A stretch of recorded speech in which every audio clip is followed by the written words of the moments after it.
আনাস রাদিয়াল্লাহু তাআলা আনহু বর্ণনা করেন, আমার আম্মা যেন দেখা করতে আসলেন আমাকে নিয়ে। আমি ছোট্ট আনাস।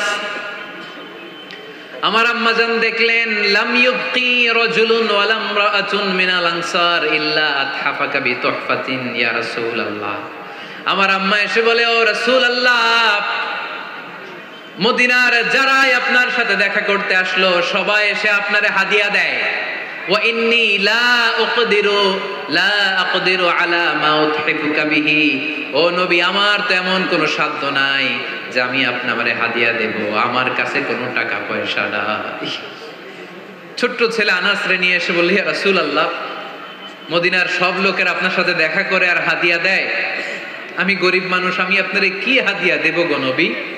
আমার তো হাদিয়া দেওয়ার মতো কিচ্ছু নাই।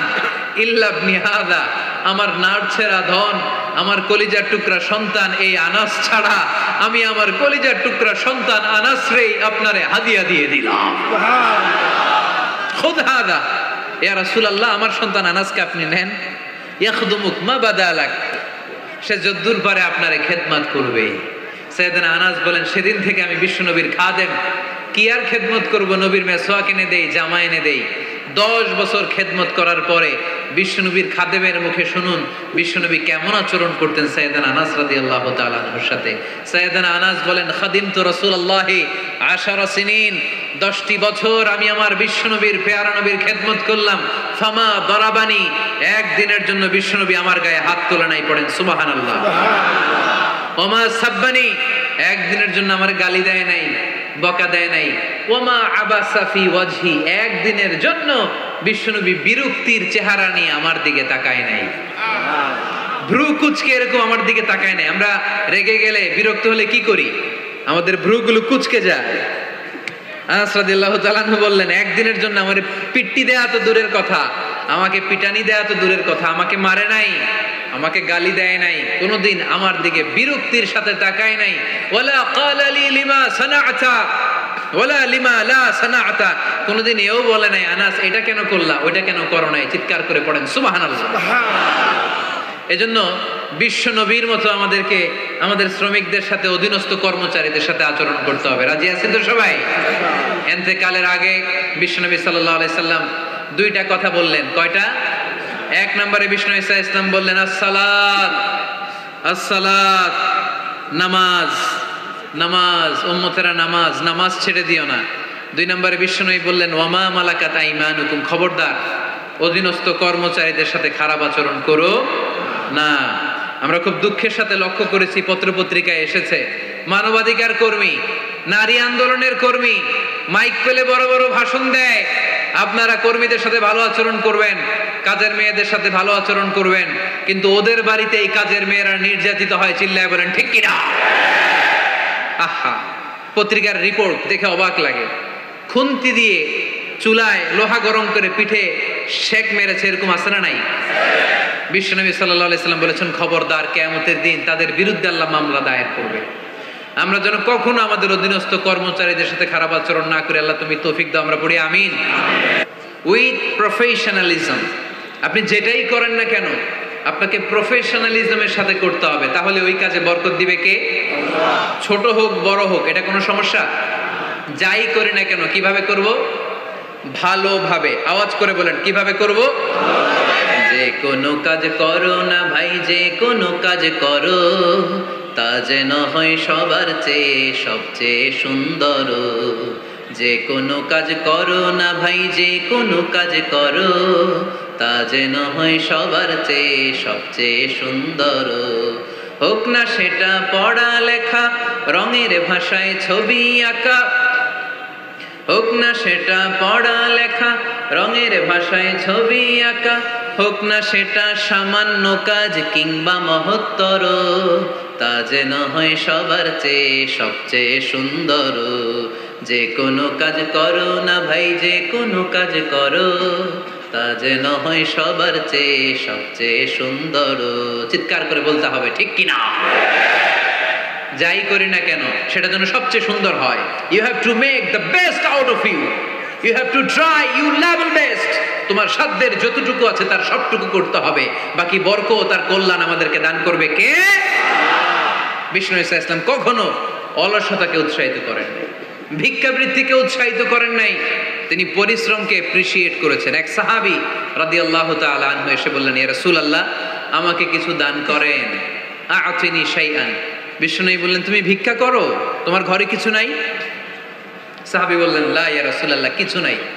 বিষ্ণু ঈসা ইসলাম আবার প্রশ্ন করলেন, কিছুই নাই? সে বললেন, হ্যাঁ আছে। কি আছে? একটা জামা আছে, জামা, আর আছে একটা পানি খাওয়ার জগ। দুইটা জিনিস আছে, একটা কি আর একটা পানি খাওয়ার জগ। বিষ্ণু বললেন, দুইটা নিয়ে আস। সাহাবী রাদিয়াল্লাহু তাআলা আনহু জামার জগ নিয়ে এসে বিষ্ণু ঈসা ইসলামের হাতে দিলেন। বিষ্ণুনবী জামার জগটা ধরে বললেন, মাইয়াশতারি হাযাইন, কে আছো আমার সাহাবীদের মধ্যে এই দুইটা জিনিস কিনতে চাও? এক সাহাবী দাঁড়িয়ে বললেন, ইয়া রাসূলুল্লাহ, ইয়া হাবিবাল্লাহ, আনা আশতারিহিমা বিদিরহাম। এই দুইটা জিনিস, একটা জামা, একটা পানি খাওয়ার জগ, আমি 1 দিরহাম দিয়ে কিনে নিতে চাই। পড়েন সুবহানাল্লাহ। বিশ্বনবী বললেন, 1 দিরহাম তো কম হয়ে যায়, 1 দিরহামের চেয়ে বেশি দিয়ে কেনার মতো যদি কেউ থাকে একটু হাত তোলো। মাইয়াজিদু আলা যালিক, এর চেয়ে বেশি দাম দিয়ে কেনার মতো কেউ আছো নাকি?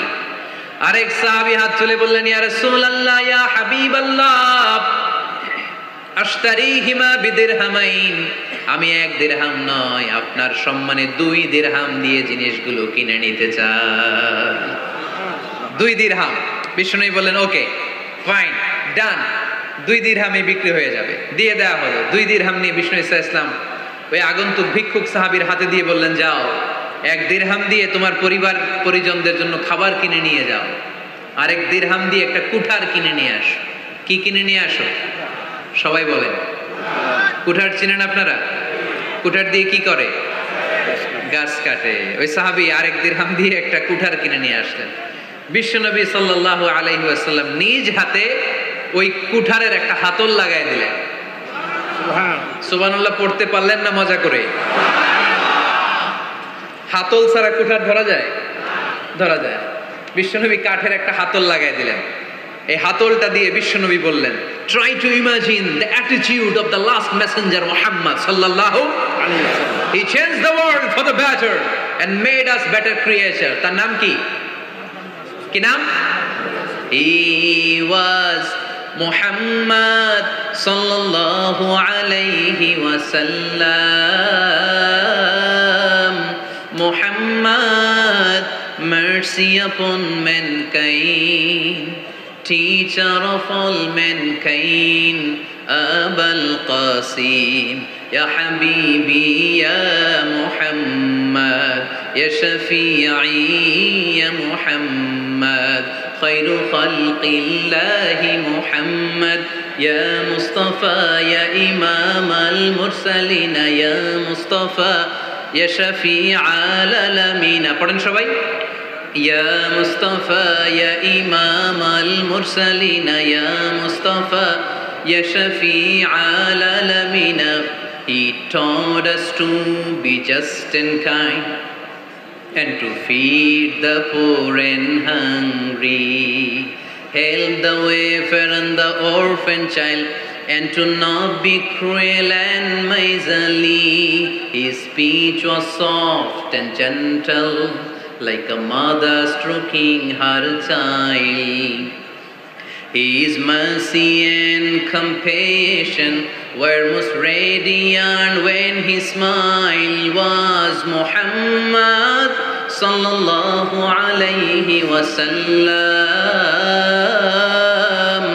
Muhammad, mercy upon mankind, teacher of all mankind, Abul Qasim, Ya Habibi, Ya Muhammad, Ya Shafi'i, Ya Muhammad, Khairu Khalqillahi Muhammad. পড়েন সবাই। Ya Mustafa, Ya Imam al-Mursalin, Ya Mustafa, Ya Shafi'i al-Alamin, Ya Mustafa, Ya Imam al-Mursalin, Ya Mustafa, Ya Shafi'i al-Alamin, Muhammad. Subhanallah পড়েন। He was Muhammad সাল্লাল্লাহু আলাইহি ওয়াসাল্লাম।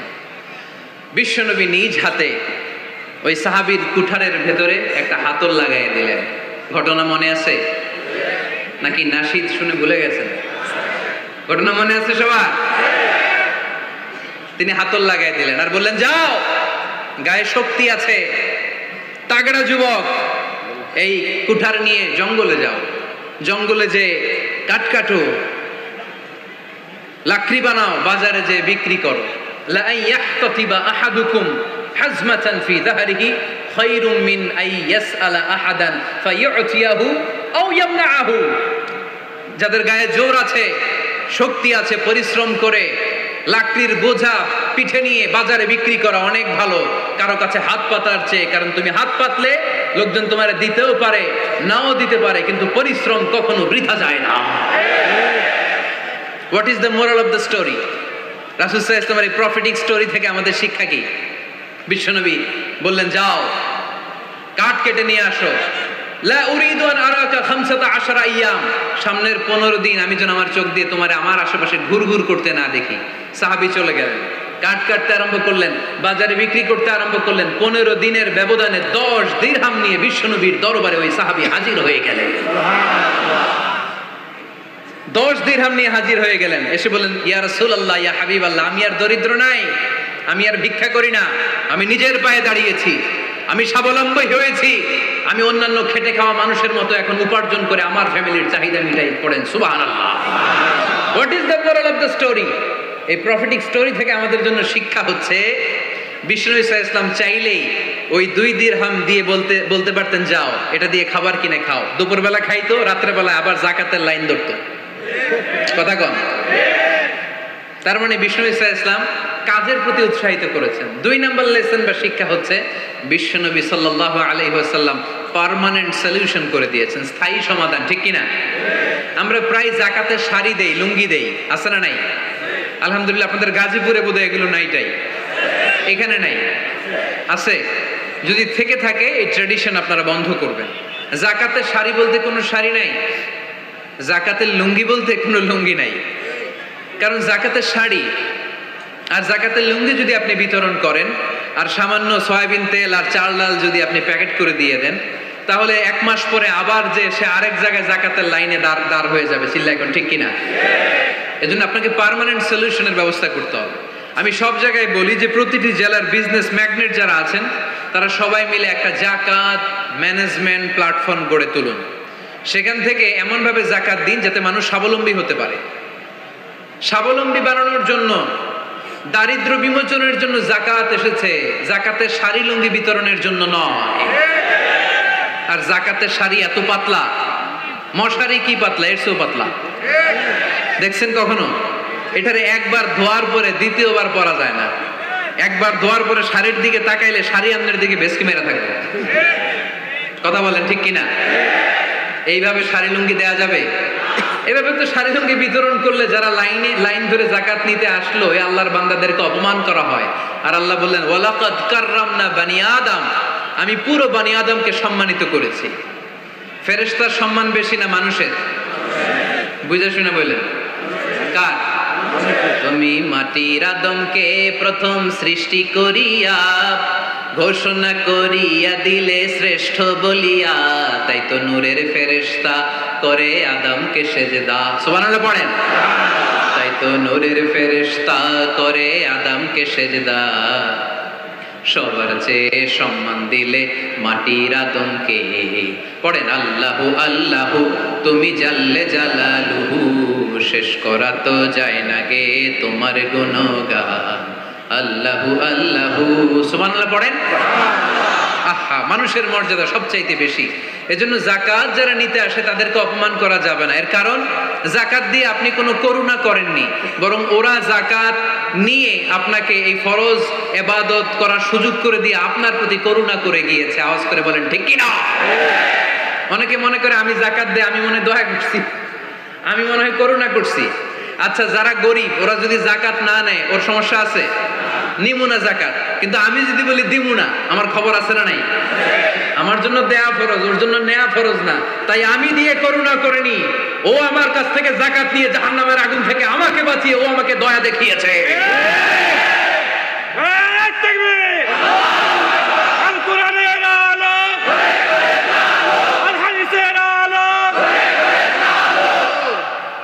এজন্য জাকাত দারিদ্র বিমোচনের জন্য। কিভাবে জাকাত দিবেন? আপনি জাকাতের টাকা দিয়ে খেয়াল করবেন, একটু ক্রস চেক করে নিতে হবে, ডবল চেক করে নিতে হবে। যেই ফ্যামিলিতে জাকাত দিবেন কর্মক্ষম উপার্জনের মতো করতে পারে এরকম ছেলে আছে কিনা, থাকলে ওর একটা অটো রিক্সা কিনে দেন, সিএনজি কিনে দেন, ওই সিএনজি চালিয়ে ওর ফ্যামিলিটা দিব্যি চলে যাবে, ঠিক কিনা? ওর একটা অস্ট্রেলিয়ান গাভী কিনে দেন, ওই গাভীর দুধ বিক্রি করে ফ্যামিলিটা স্বাবলম্বী হয়ে যাবে, ঠিক কিনা? লক্ষ্মীপুরে আমি ওয়াজ করলাম, বলল হুজুর আমরা এইভাবে একটা জাকাত ম্যানেজমেন্ট প্ল্যাটফর্ম গড়ে তুলেছি, এখানে আমরা টাকা জমিয়ে জমিয়ে আমাদের এলাকার যে সমস্ত ছেলেগুলো কর্মক্ষম, তাদের ঘরে টাকা পয়সা নাই, আমরা জাকাতের টাকা দিয়ে ওদেরকে প্রবাসী বানিয়ে দেই, বিদেশে পাঠিয়ে দেই। ওর কষ্ট অর্জিত সম্পদ দিয়ে ওর ফ্যামিলি এখন দেদারসে চলছে, কোনো জাকাতের লাইনে যে তারা নিজেদেরকে আর অপমান বোধ করছে না। এইভাবে জাকাত দিতে হবে। দিলটার একটু খোলেন, হাতটার একটু খোলেন, তাহলে হৃদয়টারে খুলে দিবে কে? দে জাকাত, দে জাকাত তোরা দে রে জাকাত, দে জাকাত, দে জাকাত তোরা দে রে জাকাত, তোর দিল খুলবে পরে আগে খুলু খাত, দে জাকাত, দে জাকাত তোরা দে রে জাকাত। পড়েন আমিন। এই জাকাতের মাধ্যমে আমরা আমাদের বাংলাদেশকে স্বাবলম্বী করতে চাই। রাজি আছেন সবাই? সংঘবদ্ধ প্রচেষ্টায় জাকাত আদায় করতে রাজি আছেন? বিশ্বনবী সাল্লাল্লাহু আলাইহি ওয়াসাল্লাম চাইলে এই 2 দিরহাম দিয়ে বিদায় করে দিতে পারতেন, কিন্তু বিশ্বনবী সাল্লাল্লাহু আলাইহি ওয়াসাল্লাম তাকে কাজের প্রতি উৎসাহিত করলেন, পার্মানেন্ট সলিউশন দিলেন। এজন্য অলসতার সাথে ইসলামের কোনো সম্পর্ক আছে? আওয়াজ করে বলেন, অলসতার সাথে সম্পর্ক আছে? অলসতাকে যেন আজকে আমরা কি বলে দিছিলাম? ভুলে গেছি? আরো জোরে। অলসতাকে আজকে আমরা নো বলে দিচ্ছি, আমরা কর্মক্ষম। আরে অলস তো হয় মুনাফিকেরা, অলস হয় কারা? وَإِذَا قَامُوا إِلَى الصَّلَاةِ قَامُوا كُسَالَى يُرَاءُونَ النَّاسَ وَلَا يَذْكُرُونَ اللَّهَ إِلَّا قَلِيلًا। সুবহানাল্লাহ পড়েন। মুনাফিকরা যখন নামাজে দাঁড়ায় অলস হয়ে দাঁড়ায়, সোজা হয়ে দাঁড়ায় না। মসজিদে নববীর কাতারগুলোর মধ্যে মুমিনদের সাথে যখন মুনাফিকেরা দাঁড়াতো, অলসের মতো দাঁড়াতো, দেয়ালের মধ্যে হেলান দিয়ে দাঁড়াতো। এরকম আছে না অনেকে অলস?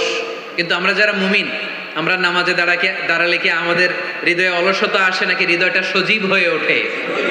আমাদের হৃদয়কে নামাজে দাঁড়ালে সজীব করে দেয় কে?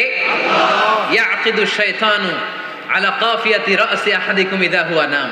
আমরা যখন রাতে ঘুমোতে যাই, শয়তান আমাদের মাথার পিছনে অলসতার 3টা গিট মারে। কি মারে? এই যে রশি দিয়ে এরকম বাঁধে, যে এটার গাজীপুরে আপনারা কি বলেন? গিট্টু। হ্যাঁ, গিট্টু। আচ্ছা, তো শয়তান আমরা যখন ঘুমোতে যাই আমাদের মাথার পেছনে অলসতার 3টা গিট্টু মারে। আমরা যখন ঘুম থেকে উঠে ঘুম থেকে ওঠার দোয়া পড়ে আলহামদুলিল্লাহিল্লাযী আহইয়ানা বা'দা মা আমাতানা ওয়া ইলাইহিন নুশুর, আমরা ঘুমালেই 3টা গিট্টু মেরে শয়তান একটা মন্ত্র পড়ে দেয়, আলাইসা লাইলুন তাওয়িলুন ফারকুদ। আরে ঘুমা, অনেক লম্বা রাত। আরে ঘুমা, অনেক লম্বা রাত। আরে আরামসে ঘুম মার, অনেক লম্বা রাত। এই মন্ত্র পড়ে 3টা গিট মারে। আমরা যখন ঘুম থেকে উঠে ঘুমের দোয়া পড়ে ফেলি, একটা গিট্টু খুলে দেয় কে?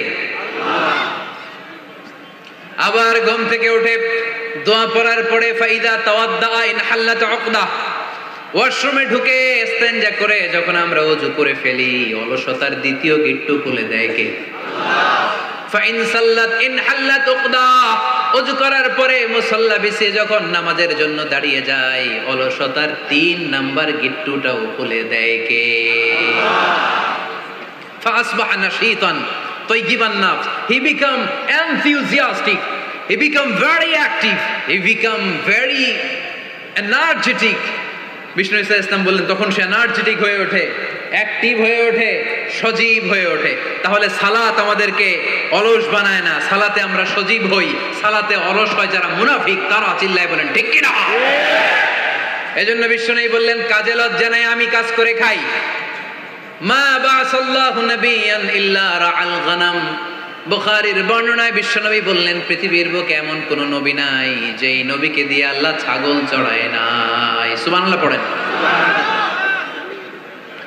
মা বাসাল্লাহু নাবিয়ান ইল্লা রাআল গানাম। ছাগল চড়ায় নাই এমন কোন নবী পৃথিবীতে আসে। সাহাবারা বললেন ইয়া রাসূলুল্লাহ বলেন কি, আপনিও আপনিও আপনিও ছাগল চড়িয়েছেন? বিষ্ণু বললেন না না আমিও। ওয়া ইন্নী কুনতু আরআহা আলা কারারিতি আহলি মক্কা। আমি তো অল্প কিছু পারিশ্রমিকের বিনিময়ে মক্কা শহরের লোকদের ছাগলগুলো চড়িয়ে দিতাম। সুবহানাল্লাহ বলতে অনেক কষ্ট হয়েছে। বিশ্বনবী ছাগল চড়িয়ে খেতেন। কি নবী ছিল আমার! আহা, এত সুন্দর মানুষ, এত পরিচ্ছন্ন মানুষ, ছাগল চড়াতেন। অহংকার করতেন না, বিশ্বনবীর অহংকার ছিল না। সুবহানাল্লাহ পড়েন। শুধু কি বিশ্বনবী, সব নবীকে দিয়ে আল্লাহ ছাগল চড়িয়েছেন। কারণ ছাগল হচ্ছে খুব টেরা একটা প্রাণী, তাই না? ছাগল এত টেরা, ছাগলের গলার রশি ধরে যদি আপনি ডানে টান দেন, এটা কোন দিকে যাবে? বায়ে টান দিলে, সামনে টানলে, পিছনে টানলে পারা যায় কিছু? ভাবলেন সারা সপ্তাহ ব্যস্ত থাকি, আজকে আমার ছুটি, আমিও গোসল করি, এটারও গোসল করাই। রশি ধরে আপনি পুকুরে নামাবেন, এটা ওর বাপের কিরা এমনি দাঁড়াবে, ঠিক কিনা? ওরে টেনে নামানো যায় না। এর কারণ ওর নাম কি? কথা কয় না। এজন্য আমরা বলি পাগলে কি না কয়, ছাগলে কি না খায়। ও বুঝে না তো, ওর ভালো চাইলে ও বুঝতে চায় না। আল্লাহ বুঝাতে চাইলেন নবীরা ছাগল চড়াও, সবচেয়ে টেরা প্রাণী। ছাগল চড়ায় তোমাদেরকে ট্রেনিং পিরিয়ড শেষ করছি, কারণ এরপরেও ছাগলের চেয়ে আরেকটা টেরা প্রাণী আছে, মানব জাতি, এদেরকে চড়াইতে হবে। যদিও মানুষ আশরাফুল মাখলুকাত, কিন্তু মানুষের মধ্যে ছাগলের চেয়ে টেরা কিছু আছে না নাই? উলাইকা কাল আনআম বাল হুম আদাল। এরা ছাগল নয়, এগুলো ছাগলের চেয়ে নিকৃষ্ট। চিল্লায় বলেন ঠিক কিনা।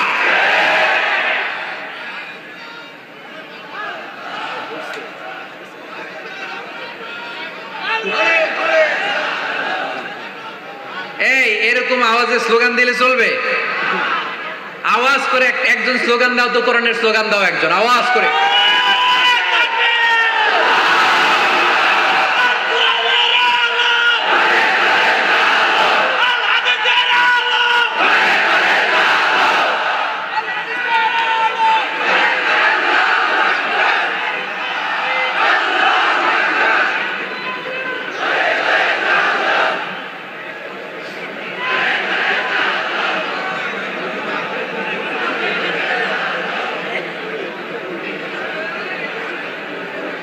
ঘুম চলে গেছে না? হ্যাঁ, এখনো আছে। আওয়াজ তুলে পড়েন লিল্লাহে তাকবীর, লিল্লাহে তাকবীর, লিল্লাহে তাকবীর। সব নবীরা ছাগল চড়িয়েছেন।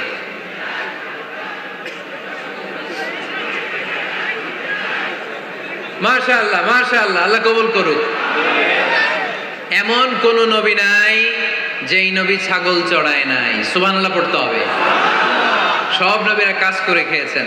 সাইয়েদনা আদম আলাইহিস সালাম, ইব্রাহিম আলাইহিস সালাম চাষাবাদও করেছেন। সাইয়েদনা মুসা আলাইহিস সালাম চাষ করেছেন। দাউদ আলাইহিস সালাম নিজ হাতে বর্ম বানিয়েছেন, ছুরি বানিয়েছেন। আওয়াজ করে পড়েন সুবহানাল্লাহ। তাহলে কাজে কোনো লজ্জা আছে? লজ্জা কিসে? আর আজকের মাহফিল থেকে অলসতাকে আমরা কি বলে দিয়েছি? কাজের সময়, নামাজের সময় কাজে কোনো লজ্জা নেই। বিষ্ণু ইসলাম কাজ করে খেতে বলেছেন। প্রিয় ভাইয়েরা, বেশিরভাগই এখানে ফ্যাক্টরি ওয়ার্কার। আপনারা হাত তুলে আমাকে জানান দিয়েছেন শুরুতে। কর্মজীবী মানুষদেরকে বিশ্বনবী এত ভালোবাসতেন, মেহনতি মানুষদেরকে এত পছন্দ করতেন। বিদায় হজের ভাষণেও বাদ যায়নি মেহনতি মানুষদের কথা। তিনি বলেছেন খবরদার খারাপ আচরণ করবে না, নিজেরা যা খাবে তাদেরও তা খাওয়াবে, নিজেরা যা পড়বে তাদেরকেও তা পড়াবে, আ'তুল আজিরা আজরাহু ক্বাবলা আন ইয়াজিফা আরাকু, সুনানে ইবনে মাজার হাদিস। শ্রমিকের ঘাম শুকিয়ে যাওয়ার আগে তার পারিশ্রমিক দিয়ে দাও। আবার বিশ্বনবী বললেন, খবরদার, সালাসাতুন আনা খাসমুহুম, কিয়ামতের দিন 3 শ্রেণীর ব্যক্তির বিরুদ্ধে আমি আল্লাহ নিজে মামলা দায়ের করব। এক শ্রেণীর ব্যক্তি হচ্ছে রাজুলুন ইস্তাওফা আজিরান, ইস্তাআজারা আজিরান ফাস্তাওফা মিনহু ওয়া লাম ইয়াতি আজরা, যে ব্যক্তি শ্রমিক ভাড়া করে কাজ করালো কিন্তু তার টাকা দেয় নাই, তার পারিশ্রমিক দেয় নাই। আল্লাহ বলেন, কিয়ামতের দিন তোর বিরুদ্ধে আমি দাঁড়াবো। I will be against you in the day of judgment. কেউ তোরে কিয়ামতের দিন সাহায্য করে ছুটাতে পারবে না। এজন্য খবরদার, শ্রমিকদের সাথে খারাপ আচরণ করবেন না। আবার শ্রমিক ভাইরাও যারা আছেন, আপনাদের ডিউটি যত ঘন্টা ঠিক তত ঘন্টাই পালন করতে হবে, তা না হলে কিন্তু আপনাদের উপার্জন হালাল হবে না। বিশ্বনবী সাল্লাল্লাহু আলাইহি ওয়াসাল্লামের, আমরা অনেকে মাইক পেলে বড় বড় ভাষণ দেই, কাজের মেয়েদের সাথে খারাপ আচরণ করবেন না, শ্রমিকদের অধিকার, নারীদের অধিকার, বড় বড় এরকম বক্তব্য আছে না নাই? বিশ্বনবী শুধু শ্রমিকদের অধিকারের কথা বক্তব্যের মধ্যে সীমাবদ্ধ রাখেন নাই, ওনার ব্যক্তিগত জীবনেও এগুলো পাবেন। বিশ্বনবী সাল্লাল্লাহু আলাইহি সাল্লামের অ্যাপয়েন্ট করা শ্রমিক, ওনার দাস, ওনার কর্মচারী সাহাবীর নাম ছিল আনাস রাদিয়াল্লাহু তাআলা আনহু। কি নাম ছিল? উনি বিশ্বনবীর ব্যাপারে কি কমেন্টস করছে আমরা শুনে আজকের আলোচনার ইতি টানবো। আওয়াজ করে পড়তে হবে ইনশাআল্লাহ। সাধারণত কর্মচারীরা মালিকের বিরুদ্ধে ভালো কথা বলে ইল্লা মাশাআল্লাহ। অনেক মালিক আছে অনেক ভালো, তাদের ব্যাপারে আবার ভালো বলে। সাধারণত কারো ব্যাপারে যদি আপনি তথ্য নিতে চান, আপনি তার ওয়াইফের কাছ থেকে তথ্য নেন, তার কর্মচারীর কাছ থেকে নেন, তার বাড়ির দারোয়ান থেকে নেন, তার ঘরের কাজের মহিলার কাছ থেকে নেন, তার ড্রাইভারের কাছ থেকে নেন, তাহলেই তার ব্যাপারে আসল সব তথ্য বের হয়ে আসবে। দেখুন বিশ্বনবীর কর্মচারী বিশ্বনবীর ব্যাপারে কি বলে। সাহাবীর নাম সবাই বলতে হবে, সাহাবীর নাম রাদিয়াল্লাহু তাআলা আনহু। উনি বললেন, বিশ্বনবী যখন মক্কা থেকে মদিনায় হিজরত করলেন, হাজার হাজার মদিনাবাসী বিশ্বনবীর সাথে দেখা করতে গেল। যারাই দেখা করে সবাই বিশ্বনবীর হাতে কিছু না কিছু হাদিয়া দেয়। যারাই দেখা করে হাতে করে বিশ্বনবীর হাতে কিছু না কিছু দিয়ে দেয়। সুবহানাল্লাহ পড়ে। তাহাদাও তাহাব্বু, একে অপরকে হাদিয়া দিবেন, মহব্বত বাড়াই দিবে কে? আল্লাহ। হাজবেন্ড স্ত্রীকে গিফট করবেন, স্ত্রী আবার হাজবেন্ডকে গিফট করবেন, বন্ধু বন্ধুকে গিফট করবেন, গার্লফ্রেন্ড আবার বয়ফ্রেন্ডের গিফট করতে যায় না, তাহলে ভেজাল আছে না নাই? চেক এন্ড ব্যালেন্স করতে হবে। আমি প্রায় বলি, ভালোবাসবেন জায়গা মতো, স্ত্রীকে ভালোবাসলেও সব আছে না নাই? স্ত্রীর সাথে অন্তরঙ্গ সময় কাটালেও সব আছে না নাই? কিন্তু এই সময় যদি শালীর সাথে কাটান, ঝামেলা আছে না নাই? ভাবির সাথে কাটালে ভেজাল আছে না নাই? যারাই বিশ্বনবীর সাথে দেখা করে সবাই বিশ্বনবীর হাদিয়া দেয়।